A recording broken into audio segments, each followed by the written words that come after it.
Hi everyone, my name is Allison Matilla and I'm a doctor of nursing practice. I've been practicing medicine for about 15 years as the role of an RN, a master's educated nurse practitioner, and now with a doctorate degree. I have experience in emergency, family practice, and neurology. I was asked to speak today a little bit on the transition between ICD-9 and ICD-10 and the importance of the nurse's role in this. Briefly, the ICD-9 to ICD-10 changeover is going to require a new level of coding and diagnostics.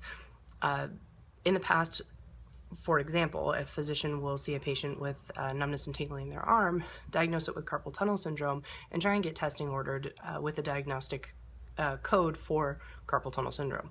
With ICD-10, this is not going to be allowed through the insurance companies.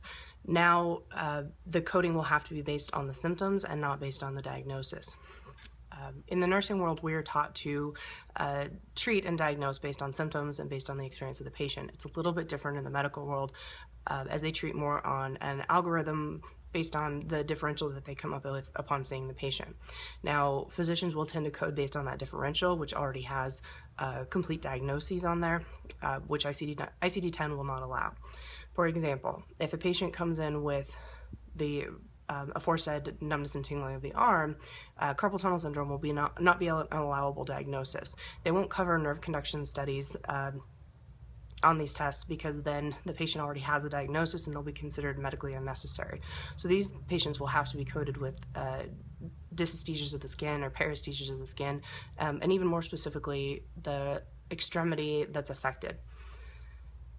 This becomes important for nursing because that is how we were trained to evaluate patients based on symptoms. So it will be very important for nurses to educate the other staff members from clerical to physician assistants to physicians on diagnosing based on symptoms and not based on complete diagnosis before the testing has been completed. Hopefully, with the help of nurses everywhere, this transition will be smoother and easier as the entire country moves on to a new billing and coding system. Thank you.